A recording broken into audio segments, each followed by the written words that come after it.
piece right here that's on the side. You have one 10mm on the bottom, and then you have one Phillips head. So take those out, pull them off. You're going to do the same thing on both sides. Alright, so to take off your rear bumper to start with, well, after you take off, I told you there's one bolt and one Phillips screw that hold that plastic on that's right here. Besides that, on the bumper, you have 2 bolts on the bottom, so one on each side right there. And then you have one up here. They're both 15s.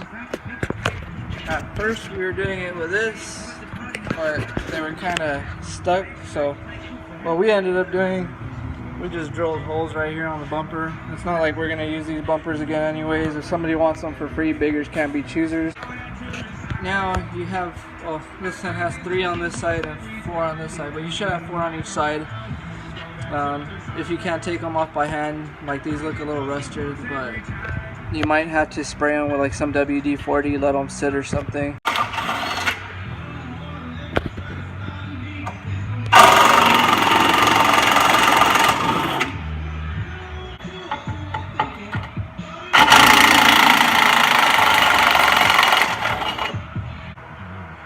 Alright, so on my Jeep, for some reason I only have one of these. My brother, he has 2, one on each side. So if you do have those, you need to take them off. His, he has 1 bolt right here on each side and 2 more in the back. So 2 of them are the ones that hold your exhaust on the passenger side. Your driver's side, they hold your gas tank.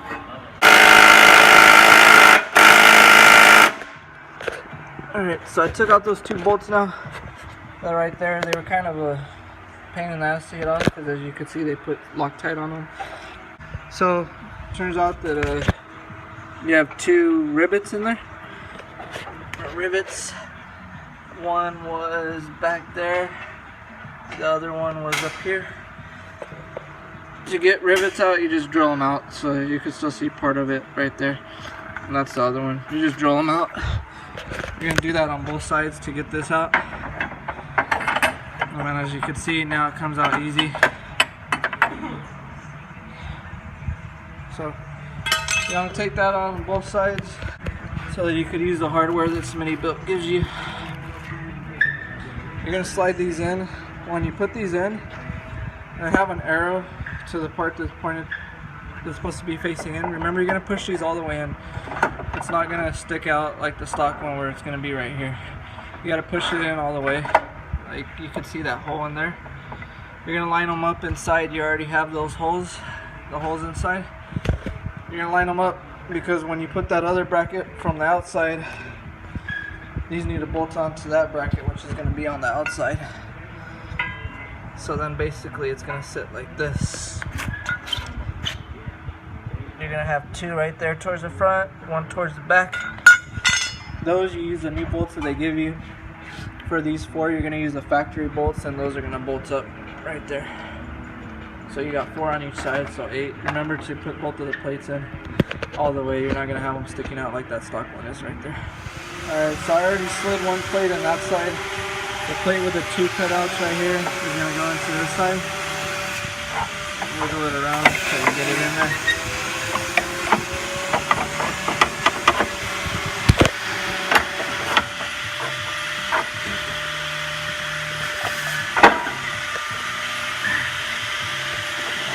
Now you're going to line it up from the bottom. So you want to make sure they're all going to go in when you put that bracket on top. So you want to make sure your bolts are lined up right there. So you can see 2. And there's the 3rd one back there. So you line those up on both sides, then you're going to put your bracket. I'll show you what bracket's coming up next. Alright, so on your driver's side, you need to remove these 2 number 10s right here. What? Also. What happened? So when you remove those, you're going to replace those with the regular screws that they give you. Alright, so on both sides, just hand tighten these 3 bolts right here. Because remember, you're going to need to move this bracket. You're supposed to be a certain distance from inside this bracket to inside that one for it to fit. So same thing when you put the bolts out here, only put 2 of them until you line it up, measure the distance. Smittybilt says you're supposed to be slightly under 34 inches from the inside of that bracket to this bracket. So I'm going to line it up right now. Once I get it lined up, I'll tighten up all the bolts and let you guys know how it fits. Alright, so Smittybilt says it's supposed to be slightly under 34 from the inside of the bracket to the inside of this bracket, which this one's slightly under 34. It's like 2 lines before. So I'm going to go ahead and tighten it up right there. I'll let you guys know if the bumper does go on right there at that measurement. So those brackets, I just have two bolts on for now. I'm going to put the other 2, tighten it up, I'll see if it fits. I'll get back to you guys.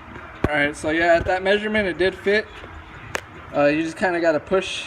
You got to push a little hard on it from both sides to make it put in. It's a really snug fit, which is good. So now we just put it on there to make sure it fits correctly before we go ahead and tighten it all up. So we're going to pull the bumper back off, tighten the 4 bolts.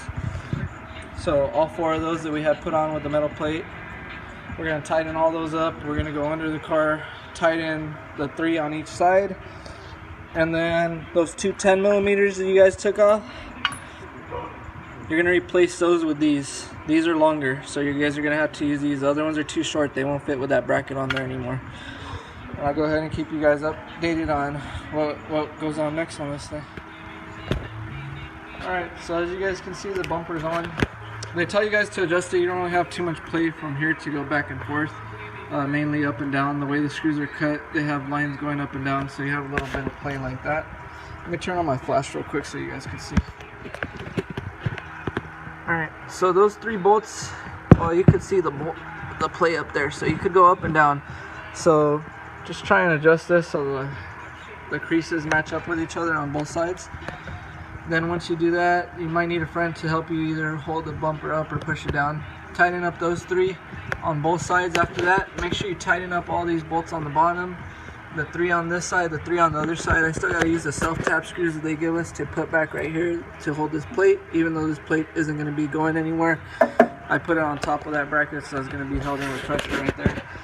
Later on, we'll show you guys how to take these off and put those metal plates that Smittybilt gives you now to put on the side with these. Right now, we're gonna go ahead and grease this up.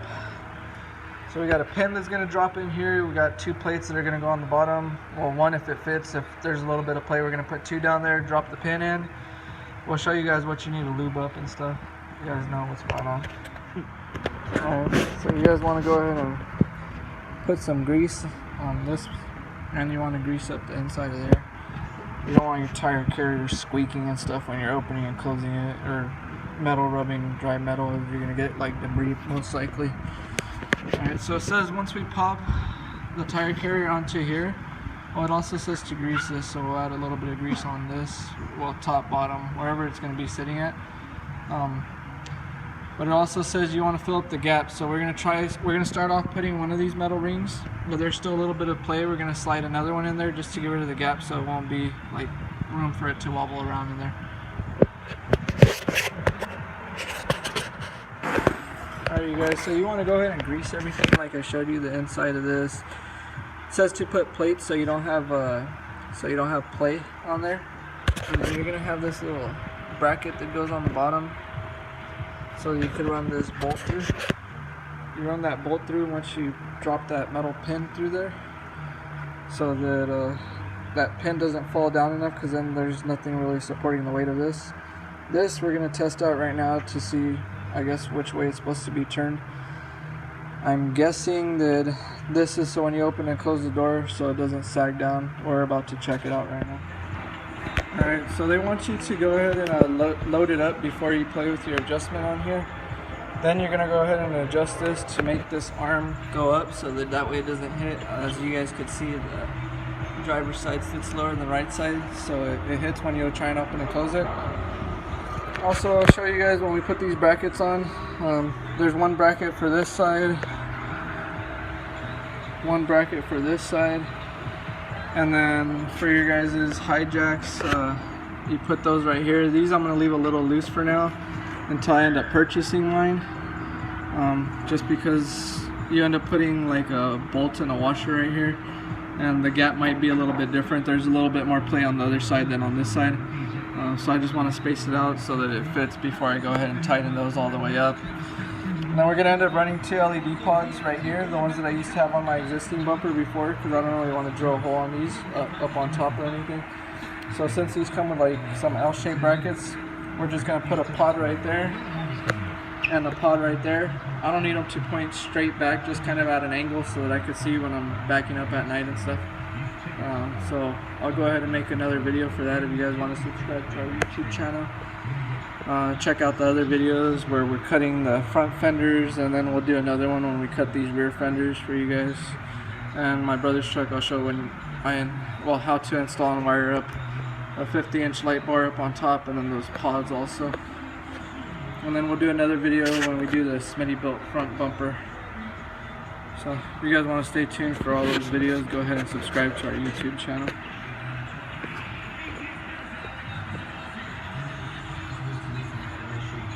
Alright you guys, so make sure all your bolts are tightened. On the instructions it does tell you what to torque them all to.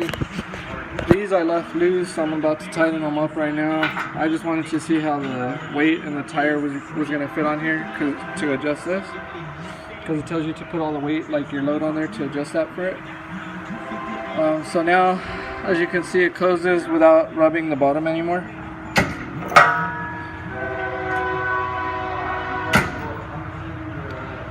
So it locks up. You gotta push a little hard on it. These I also left loose. The same thing, I'm gonna wait till I get my my hijack or whatever, because you do have a little bit of play on these. And this isn't a vehicle that I drive all the time. It's like my little toy. So these two you have a little bit of play. So I'm gonna wait till I get my hijack to tighten these up. But make sure you guys put them tight. These brackets, they don't really tell you to put them on, but they're in the packaging, so I put them on. I'm gonna mount my LED pods on there, like I said, just so I could back up. And then for this, you're just gonna go ahead and adjust this. That's what lifts this up. It puts pressure on it. So like, let's see, when you adjust it more one way than the other, this ring is not cut as an even circle. So some angles are going to put more pressure on this gate than others. So some are going to help lift it up, some are going to lift it down. So you're going to just play with that till you get the right setting. Then you're going to put that, lock that up in there. Then you're going to put this in the washer, lock it up, that nut on the bottom. Make sure you guys also put this, because this is how you're going to be putting grease inside of here. You want to make sure you don't let that dry up. If you ever start hearing like dry squeaking, it's going to be because of that. Subscribe to our channel. We're going to also show how to put these plates on. Our plates that we're going to put on these for the size that it came with, most likely we're going to cut, because as you can see, these 33s hit right here. So I'm going to have to slice this up and tuck it in. And I'm pretty sure those plates come out to like right here, so we're probably going to have to cut those and re-drill some holes and add new rivets or something on those plates. So just stay tuned for our little projects. I'll also show you guys how we run the wires and stuff for these pods that I'm going to put on these sides. I had pods on each side of my rear bumper, so we're going to have to rewire them. Since the gate opens from this end only, we're going to put the wires to run from this side. So the wire that was ran on that side, we're going to run it this way, so that everything's ran the same. So just check out our videos for that. I'll show you how I ran my LED pods right here once I do it. For this tire, most of you guys' tires should fit on there. For this one, I'm going to need to get like some wheel spacers or hub adapters, because as you can see, it doesn't fit all the way on there. Only 2 of them tighten up out of the 3. That third one doesn't really have any thread at all. Another thing is I would probably add wheel locks on these things. I wouldn't want somebody to just come up to my truck and take my expensive wheel and tire off of here. That would suck to come outside and see that. There's a lot of thieves in this world, so I would just add wheel locks. It's not going to make it impossible for them. It's just more time consuming. I see a lot of people that drive around here that also have like a metal cable or like a gun lock or something that they wrap around here, I guess, just to make it take even more time. So like I said, you just don't want somebody to come snatch up your tire, especially if it's not something cheap. So just stay tuned for our build. If you guys have any questions on this, go ahead and message me. I'll try and get back to you guys. I usually stay pretty busy all the time, but I'll try my best to get back to you guys.